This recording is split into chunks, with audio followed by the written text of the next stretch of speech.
सर्वेभ्यो नमो नमः। सर्वेषां स्वागतमस्ति। वयं काव्यप्रकाशं पठामः। काव्यप्रकाशस्य पञ्चमोल्लासस्य अध्ययनं भवति। वयं किं पठामः? व्यञ्जनायाः स्थापनां वयं पठामः। मम्मटः व्यञ्जनायाः स्थापना कृतवान्। तस्यां शृङ्खलायां गतदिवसे वयम् अभितान्वयवादस्य पाठनम् अभूत्। यत् अभितान्वयवादिनः मते अपि व्यञ्जनायाः अनिवार्यता अस्ति। केवलं किम् अस्ति, तात्पर्यशक्त्या व्यङ्ग्यार्थस्य बोधो न भवति, तत्र व्यञ्जनायाः आवश्यकता भविष्यति। तत्र द्वितीयोल्लासे अस्ति यत् तात्पर्यार्थोऽपि केषुचित् पदस्य किम् अस्ति, को अभिप्रायः अस्ति। तत्र केषुचित् पदस्य मीमांसकाः गच्छन्ति। मीमांसकानां मध्येपि कुमारिलभट्टस्य मतम् अस्ति, अथ च प्रभाकरगुरोः मतं वर्तते। तत्र कुमारिलभट्टस्य मतस्य अध्ययनम् अभूत्। अद्य प्रभाकरमतस्य अन्विताभिधानवादिनः मतस्य अध्ययनं भविष्यति। अन्विताभिधानवादी किं कथयति? अन्विताभिधानवादी एवं कथयति प्रभाकरगुरु यत् वाक्यार्थस्य पदस्य केवलं पदमाध्यमेन केवलं पदार्थस्य प्रतीतिः न भवति। तत्र वाक्ये ये पदाः सन्ति ते परस्परम् अन्विताः भवन्ति। यथा गहुः भ्रमति अथवा गहुः क्षेत्रे भ्रमति। अत्र गहुः क्षेत्रे भ्रमति, अत्र एवम् अर्थः नास्ति यत् गहुः पदस्य केवलं शासनादिमान् पशुविशेष अर्थः अस्ति। क्षेत्रम् अर्थात् यत्र घास इत्यादिकम् अस्ति तस्य अर्थः भवति। भ्रमति अर्थात् क्रिया इत्यादिकं न भवति। तत्र किम् अस्ति, पृथक् पृथक् न भवति, परन्तु वाक्ये गहुः क्षेत्रे भ्रमति। अत्र वाक्ये ये पदाः सन्ति, प्रथमः गौः, द्वितीयः क्षेत्रं, तृतीयः भ्रमति, त्रयः पदाः अपि किम् अस्ति, परस्परम् अन्विताः सन्ति। ते परस्पर अन्वित भूत्वा एव वाक्यार्थस्य प्रतीतिं कारयन्ति इति अन्विताभिधानवादिनः मतमस्ति। अत्र अन्विताभिधानवादस्य मतं किं भवति, केन प्रकारेण भविष्यति इति पठिष्यामः। ते संकेतग्रहणं कुर्वन्ति। संकेतग्रहणम् अर्थात् अभिधाशक्त्या संकेतग्रहणं पदस्य पदार्थरूपेण न कुर्वन्ति, अपि तु परस्पर अन्वित पदार्थमाध्यमेव किं कुर्वन्ति, संकेतग्रहणं कुर्वन्ति। तत्र संकेतग्रहणं कतिधा भवति, बहुप्रकारका भवन्ति शक्ति संकेतग्रहणं। किम् अस्ति अत्र एकदा पश्यामः। किम् अस्ति, एकम् अत्र श्लोक अस्ति कारिका, शक्तिग्रहं व्याकरणोपमान कोशाप्तवाक्याद् व्यवहारतश्च वाक्यस्य शेषाद् विवृतेर्वदन्ति सान्निध्यतः सिद्धपदस्य वृद्धा। अर्थात् अन्वित पदस्य यः पदार्थः भवति, परस्पर अन्वित पदार्थस्य यः अवबोधः भवति, संकेतग्रहणं भवति, शक्तिग्रहं भवति। तत्र शक्तिग्रहं संकेतग्रहणं कुत्र भवति? प्रथमे अस्ति व्याकरण, द्वितीयः अस्ति उपमान, तृतीयः अस्ति कोश, चतुर्थः अस्ति आप्तवाक्य, पंचमः अस्ति व्यवहार, षष्ठः अस्ति वाक्यस्य शेष, विवृति, अन्यच्च सिद्धपदस्य। एते बहवः प्रकारकाः सन्ति यत्र संकेतग्रहणं भवति। सम्भवतः 8 प्रकारकाः सन्ति। एतेषु किं मुख्यमस्ति, संकेतग्रहस्य मुख्य किम् अस्ति? एतेषु मुख्य अस्ति व्यवहारः।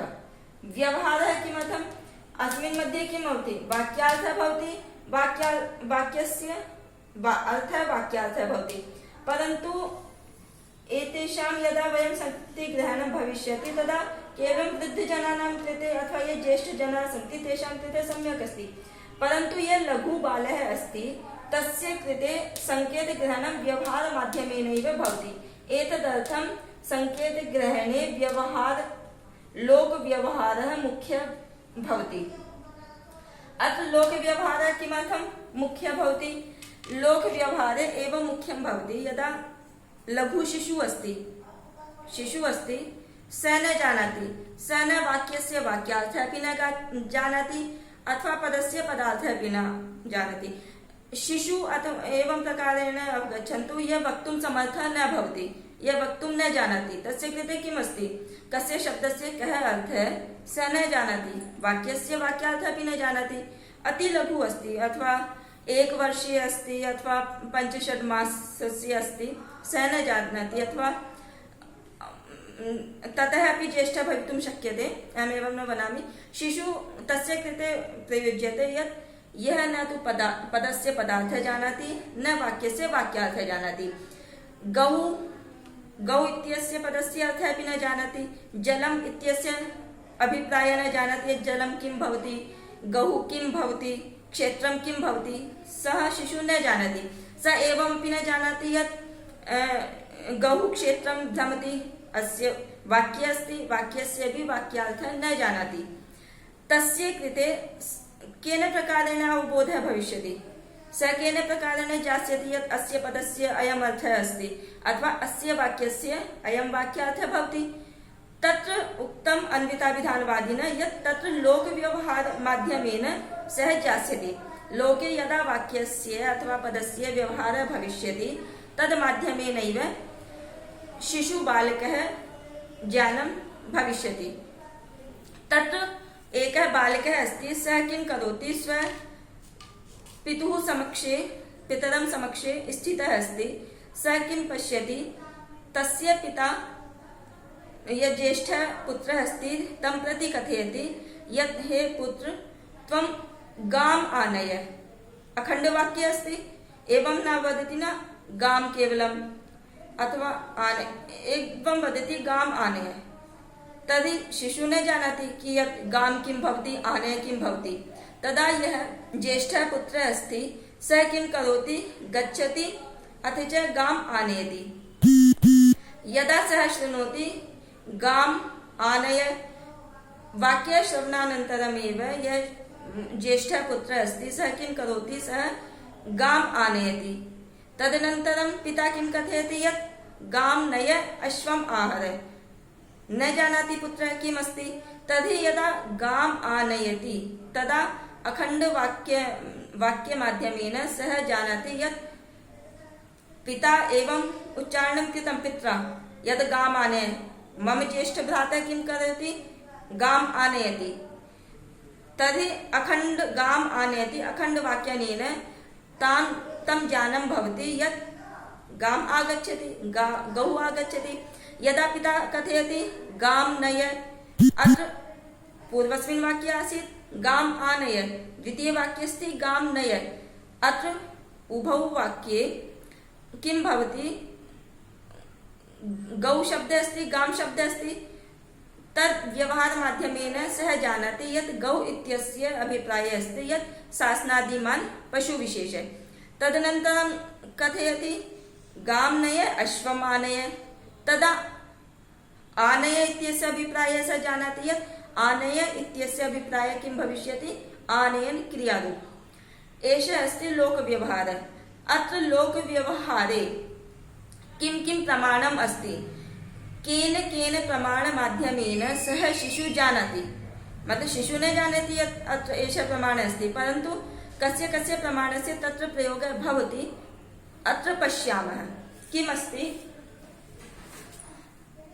एवमस्ति शब्दवृद्धाभिधेयाश्च प्रत्यक्षेणात्र पश्यति श्रोतुश्च प्रतिपन्नत्वम् अनुमानेन चेष्टया अन्यथानुपपत्त्या तु बोधेच्छक्तिं द्वयात्मिकाम् अर्थापत्यावबोधेत सम्बन्धं त्रिप्रमाणकम्। अत्र किम् अस्ति, अत्र कारिकाद्वय मध्ये त्रिप्रमाणकं सन्ति, प्रमाणत्रयं सन्ति। किं किं प्रमाणमस्ति, प्रत्यक्ष प्रमाणमस्ति, द्वितीयां पङ्क्तौ अनुमान प्रमाणमस्ति, चतुर्थपङ्क्तौ अस्ति अर्थापत्तिप्रमाणं। त्रिप्रमाणकं सन्ति। अत्र त्रिप्रमाणकं लोकव्यवहारे कथं कार्यं कुर्वन्ति, कथं कार्यं भवति, इदं भवति। अत्र पश्यामः। अत्र अस्ति, पूर्वं पश्यन्तु। प्रथमपङ्क्तौ वयं पश्यामः, प्रथमां पङ्क्तिं वयं पश्यामः पूर्वं। यतोहि प्रत्यक्षप्रमाणस्य वर्णनम् अत्र अस्ति। पङ्क्तौ अस्ति न, एतदर्थं प्रथमपङ्क्तिं वयं पश्यामः यत् शब्दवृद्धाभिधेयाश्च प्रत्यक्षेणात्र पश्यति। अर्थात् अत्र इत्यस्य अभिप्रायः किं भविष्यति? अत्र अर्थात् व्यवहार शक्ति ग्रहणं किं भवति? व्यवहारकाले भवति। वयं व्यवहारस्य अध्ययनं कुर्मः न, यत्र व्यवहारसंकेत ग्रहणं केन प्रकारेण भवति व्यवहारे, तर्हि अत्र अर्थात् व्युत्पत्तिकाले अर्थात् व्यवहारकाले व्यवहारे शक्ति ग्रहणं कथं भवेत्, संकेतग्रहणं कथं भवति? अत्र व्यवहारकाले किं भवति? प्रत्यक्षेण पश्यति, प्रत्यक्षप्रमाणेन पश्यति, अर्थात् प्रत्यक्षप्रमाणेन दर्शनं भवति। अत्र किं भवति? प्रत्यक्षप्रमाणं किं भवति? एवं न भवति न, प्रत्यक्षप्रमाणेन केवलं चक्षुमाध्यमस्य ज्ञानं न भवति। अत्र एवं ज्ञानं भवेत् यत् यदा प्रत्यक्षं वयं वदामः तदा केवलं नेत्रस्य एव वयं ग्रहणं कुर्मः, परम् एवं नास्ति न। यथा इन्द्रियाणि तु सन्ति न, पंच इन्द्रियाणि भवन्ति, तर्हि पंच इन्द्रियाणि यथा कार्यं कुर्वन्ति। यथा चक्षु अस्ति, चक्षु पश्यति, तदा तस्यापि प्रत्यक्षं भवति। यदि श्रोत्रः अस्ति, श्रोत्रः यदि शब्दं शृणोति तदापि शब्दस्य प्रत्यक्षं भवति। श्रोत्र इन्द्रियमाध्यमेन किं भवति? शब्दस्य श्रोत्रं भवति। पुनरपि शृणोति, परन्तु शब्दस्य प्रत्यक्षं भवति न, प्रत्यक्षमाध्यमेन भवति। प्रत्यक्षम् अर्थात् केवलं नेत्रमाध्यमेनैव, नेत्रस्यैव ग्रहणं न भविष्यति। नेत्रः तु कार्यं करोति, पश्यति, परन्तु प्रत्यक्षग्रहणं श्रोत्र इन्द्रियमाध्यमेन शब्दस्य अपि भवति। त्वग् इन्द्रियमाध्यमेन स्पर्शस्य प्रत्यक्षं भवति, अथवा रस इन्द्रिय अस्ति, रस इन्द्रियमाध्यमेन कस्य प्रत्यक्षं भवति? आस्वादस्य प्रत्यक्षं भवति। घ्राणमस्ति, नासिका अस्ति, नासिका इन्द्रियमाध्यमेन कस्य प्रत्यक्षं भवति? गन्धस्य प्रत्यक्षं भवति। तर्हि प्रत्यक्षम् अर्थात् ये इन्द्रियाणि, सर्वाणि इन्द्रियाणि सन्ति, तेषां तम् अर्थं ज्ञानं भवति। अत्र वयं पश्यामः यत्र अत्र अस्ति शब्द त्रयः शब्दाः भवन्ति। इदं तु ज्ञानम् अभूत् न। अत्र प्रत्यक्षेण पश्यति। अत्र अस्ति शब्द वृद्ध अभिधेयाश्च, अर्थात् प्रथमः शब्दः अस्ति शब्दः, द्वितीयः वृद्धः, तृतीयः अभिधेयाश्च। शब्दः वयं जानीमः। शब्दः किं भवति? शब्दः अर्थात् यदा वाक्यस्य उच्चारणं भवति तस्य कृते अत्र प्रयोगं भवति शब्दः। वृद्ध शब्दः अस्ति। वृद्ध शब्देन वयम् अत्र ग्रहणं करिष्यामः यत् उत्तमवृद्धः, मध्यमवृद्धश्च। अत्र उत्तममध्यमः अस्ति पिता, मध्यमवृद्धः अस्ति यः ज्येष्ठपुत्रः अस्ति, तस्य कृते मध्यमवृद्धः। अत्र वृद्ध शब्देन उत्तमवृद्धः अर्थात् पिता, मध्यमवृद्धः अर्थात् ज्येष्ठपुत्रः अथवा भृत्य इत्यादिकस्य ग्रहणं भविष्यति। अभिधेय किं भवति? अभिधेय भवति यत् पुत्रस्य गवानयनरूपक्रिया यद् भवति तस्य कृते वयं वदामः अभिधेय। अर्थात् अत्र पश्यामः यत् अत्र व्यवहारकाले प्रत्यक्ष कथं भवति? अर्थात् श्रोत्र इन्द्रियमाध्यमेन शब्दस्य प्रत्यक्षं केन प्रकारेण भवति? शब्दस्य श्रवणं कथं भवति? शब्दस्य श्रवणम् एवं भवति यदा शब्दस्य श्रवणं वयं पश्यामः, यदा उत्तमवृद्धः अर्थात् कः? पिता, यः आदेशं ददाति। उत्तमवृद्धः अर्थात् पिता किं करोति? कथयति गाम् आनय। तदा मध्यमपुत्रः किं करोति? तस्य श्रवणं करोति। शब्दस्य श्रवणं का करोति, मध्यमपुत्रः करोति, अतः शब्दस्य श्रवणम् अभूत् श्रोत्रेन्द्रियेण, श्रोत्रेन्द्रियेण प्रत्यक्षम् अभूत्। अत्र पश्यति शब्दः अस्ति न, तर्हि पश्यति शब्दस्य वयं शृणोति, श्रवणं करोति, इदमपि अर्थं वयं नयामः। अर्थात् श्रोत्रेन्द्रियेण शब्दस्य श्रवणं करोति, श्रवण प्रत्यक्षं करोति। वृद्ध वयं जानीमः, अत्र अस्ति अभिधेयाश्च, अर्थात् गवा मध्यमपुत्रः किं करोति, श्रुत्वा किं करोति, गवानयन रूप क्रिया करोति। अत्र शब्दस्य प्रत्यक्षं श्रोत्रेन्द्रिय माध्यमेन अभूत्, वृद्धस्य अभिधेयस्य च, अस्य वृद्धस्य अभिधेयस्य च प्रत्यक्षं कस्य भविष्यति, नेत्रेन्द्रियेण प्रत्यक्षं भविष्यति। अर्थात् शब्दस्य प्रत्यक्षं श्रवणेन्द्रियेण शृणोति, वृद्धस्य अभिधेयस्य च प्रत्यक्षं नेत्र इन्द्रियेण दर्शनं भवति, ज्ञानम् अभूत् न। अत्रापि लिखितम् अस्ति यत् प्रत्यक्ष प्रमाणं, प्रत्यक्ष प्रमाणं किं भवति, श्रावण प्रत्यक्षं भवति एकं तु, द्वितीयम् अस्ति चाक्षुष प्रत्यक्षं। श्रावण प्रत्यक्ष मध्ये किं भवति, उत्तम वृद्धस्य वाक्यम् आगच्छति यथा गाम् आनय। चाक्षुष प्रत्यक्ष मध्ये किं किम् आगमिष्यति, प्रथमः आगमिष्यति चाक्षुष प्रत्यक्ष मध्येपि उत्तम वृद्धः आगमिष्यति, अथ च मध्यम वृद्धः आगमिष्यति, अथ च मध्यम वृद्ध द्वारा गवानयन रूप यह अभिधेय अस्ति तस्यापि प्रत्यक्षं चक्षु द्वारा एव भविष्यति। स्पष्टम् अभूत् न।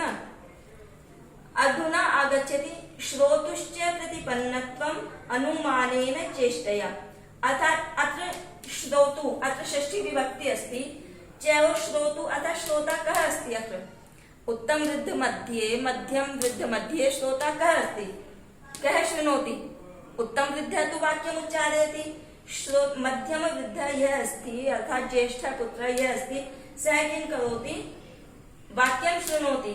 एतदर्थम् अत्र श्रोतु, अत्र वयं मध्यम वृद्धस्य किं करोति, प्रतिपन्नत्वम्, प्रतिपन्नत्वम् अर्थात् ज्ञानं, चेष्टया अर्थात क्रियया, अनुमाने न जानाति, कः जानाति, बालः।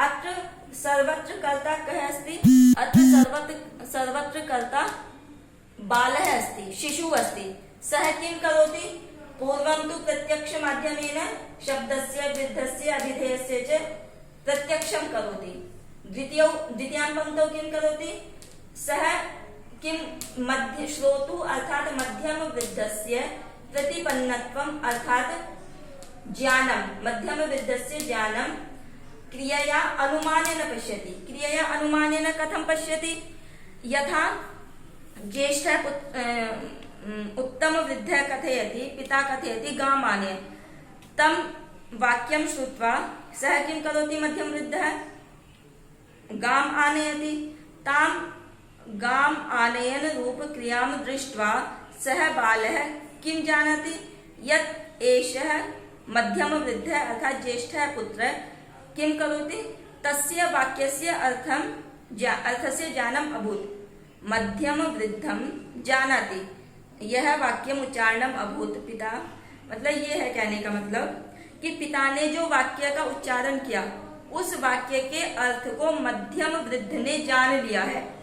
इसका अनुमान कैसे किया छोटे बच्चे ने, इसका अनुमान ऐसे किया कि पिता के उच्चारण के बाद ये गाय को ले आया है, गाय को ले आया है अर्थात उसने पिता के द्वारा कहे गए वाक्य के अर्थ को समझ लिया है। यदि वो वाक्य के अर्थ को नहीं समझता तो क्या वो उस क्रिया रूप में कार्यान्वित होता, नहीं होता ना। हमें किसी ने कोई आदेश दिया, हम उस काम को तब तक नहीं कर सकते जब तक हम उसके कहे हुए वाक्यार्थ को न समझ ले। यही बात यहाँ पर फिट होती है। अगर ज्येष्ठ पुत्र अर्थात मध्यम वृद्ध अपने पिता की कही हुई बात को नहीं समझता तो वो उस क्रिया को नहीं कर पाता। अगर उसने उस काम को कर लिया है तो इसका मतलब क्या है कि उसने पिता के द्वारा कहे हुए वाक्य का जो अर्थ है उसको जान लिया है। इस जान लिया है, इसका ज्ञान बच्चे को कैसे होता है, ये ज्ञान बच्चे को अनुमान प्रमाण के द्वारा होता है। इसीलिए यहाँ पर कहा गया है कि श्रोतुश्च अर्थात श्रोता जो मध्यम वृद्ध है उसके ज्ञान का अनुमान किसके माध्यम से होता है? चेष्टया, चेष्टा के द्वारा वह बालक जो है वो श्रोता अर्थात मध्यम वृद्ध के ज्ञान का अनुमान कर लेता है। अनुमान प्रमाण यहाँ पर भी देखते हैं, देखो एक बार कि उत्तम वृद्धस्य वाक्य श्रवणानंतरम अर्थात यदा उत्तम वृद्ध वाक्यम गाम आने तस्य मध्यम वृद्ध श्रवणं करोति तदनन्तरं किं करोति? मध्यम वृद्धस्य चेष्टा भवति। चेष्टा किं भवति? स गाम आनयति। गवानयन रूप चेष्टा लिंगेन अर्थात क्रियया बालः श्रोता अर्थात मध्यम वृद्धस्य ज्ञानस्य अनुमानं करोति। अत्र अस्ति अनुमान प्रमाणम्। अग्रिमम् अस्ति अन्यथानुपपत्त्या तु बोधेत् शक्तिं द्वयात्मिकाम् अर्थापत्यावबोधेत सम्बन्धं त्रिप्रमाणकम्। अत्र अर्थापत्ति माध्यमेन किं भवति? द्वयात्मिकां शक्तिं बोधेत। अन्यथानुपपत्ति रूप अर्थापत्ति के द्वारा, ये जो अन्यथानुपपत्ति है और अर्थापत्ति है, यहाँ पर ये दोनों एक ही मानेंगे कि अन्यथा अनुपपत्ति रूप अर्थापत्ति के द्वारा जो उत्तम वृद्धि के द्वारा उच्चारण किया गया वाक्य है और उस वाक्य का अर्थ वाच्यवाचक भाव जो संबंध है उसका जो बोधन होता है वो किससे होता है? अर्थापत्ति के द्वारा होता है। और इस संकेत ग्रह में संबंधम त्रिप्रमाणकम, 3 प्रमाण है।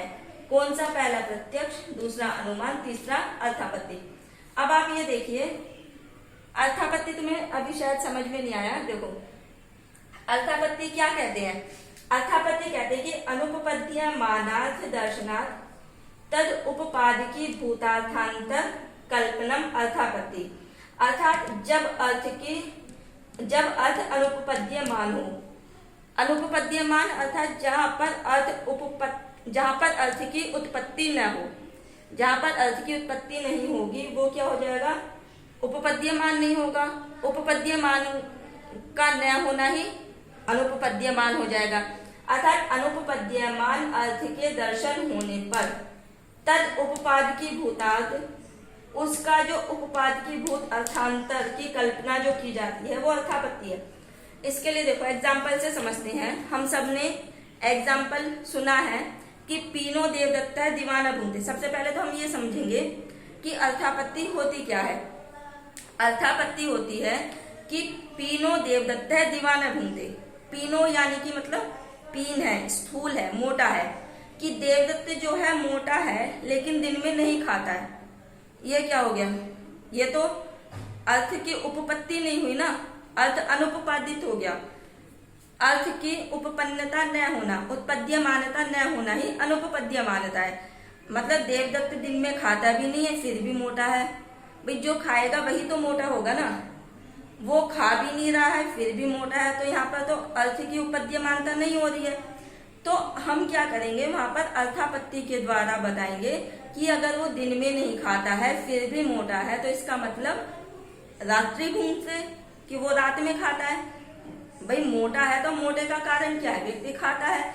तो अगर वो दिन में नहीं खा रहा है तो हम अर्थापत्ति से क्या ग्रहण करेंगे कि वो रात में खा रहा है। जैसे हम यहाँ पर अर्थ अनुपपद्यमान हुआ कि वो दिन में नहीं खा रहा फिर भी मोटा है, ये तो अनुपपद्यमान अर्थ हुआ। उपपाद की भूत अर्थ क्या होगा कि उसका जो रात्रि भोजन है वो उसका उपपाद की है। तो जो उपपाद की अर्थात रात्रि भोजन का जो ग्रहण करेंगे वो क्या होगा? वो किससे आएगा? वो अर्थापत्ति से आएगा। तो ऐसे ही यहाँ पर हम देखेंगे कि उत्तम वृद्ध ने आदेश दिया था कि गाम आनय, ये वाक्य है। यदि इस वाक्य का और इस वाक्य का जो अर्थ है वाच्यवाचक भाव रूप संबंध की अगर शक्ति नहीं होगी तो हमें अर्थ का बोध नहीं होगा। दोबारा बोलती हूँ कि उत्तम वृद्ध का जो वाक्य है गाम आने है, इस वाक्य की में वाचकता की शक्ति और वाच्य में वाच्यवाचक जो संबंध होता है, वाच्यवाचक में संबंध भाव होता है ना, उसमें अगर गाम आनय इस वाक्य में वाचकता की शक्ति और जो आनयन जो इसका वाच्य में जो शक्ति है अगर नहीं होगी तो हमें गाम आने का अर्थबोध नहीं होगा। तो ये जो अर्थावबोध जो है ये अनुपपद्यमान अर्थ है। अर्थ का बोध जो नहीं हो रहा है ये क्या है, अनुपद्यमान है। इसमें उपपाद की भूत क्या होगा, वाच्य वाचक भाव संबंध। अगर शक्ति नहीं भी है तो वाच्य और वाचक का जो संबंध है वो स्वतः ही होता है। जैसे वो दिन में नहीं खा रहा है तो रात में खा रहा है, रात में खाने से मोटा है।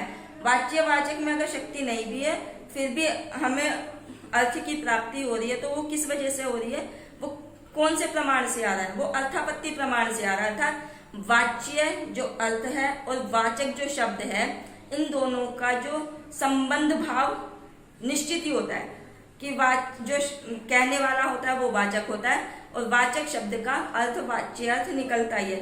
तो ये वाच्य वाचक भाव रूप जो संबंध है वो यहाँ पर अर्थापत्ति के द्वारा आया है। तो यहाँ पर यही कहा गया है कि ये जो संकेत ग्रह किया गया है व्यवहार के द्वारा, इस व्यवहार में जो संकेत ग्रह किया गया है इसमें 3 प्रमाण की जरूरत पड़ती है, प्रत्यक्ष प्रमाण की, अनुमान प्रमाण की और अर्थापत्ति प्रमाण की। इन तीनों प्रमाण के द्वारा ही व्यवहार में संकेत ग्रह किया जाता है। ये क्या है संकेत, ये किसका है, ये अन्विताभिधानवादियों का मत है। अर्थात गाम आनय उत्तम वृद्ध ने बोला या पिता ने बोल दिया, उसको सुनकर के जो उसका ज्येष्ठ भ्राता है वो गाय को ले आता है। अखंड वाक्य की प्रतीति हो, अखंड वाक्य से अखंड अर्थ की प्रतीति होती है। फिर अखंड अर्थ की प्रतीति के बाद वो बालक क्या करता है, अलग अलग शब्द से अलग अलग अर्थ की उसको प्रतीति हो जाती है। यही इनका अन्विताभिधानवाद है। हमने अगर अन्विताभिधानवाद को अच्छे से समझ लिया तो फिर अब आगे अन्विताभिधानवाद में भी व्यंजना की अनिवार्यता क्यों है वो हम आगे पढ़ेंगे। आज केवल अन्विताभिधानवाद क्या है ये इस चीज का हमने आज अध्ययन किया है।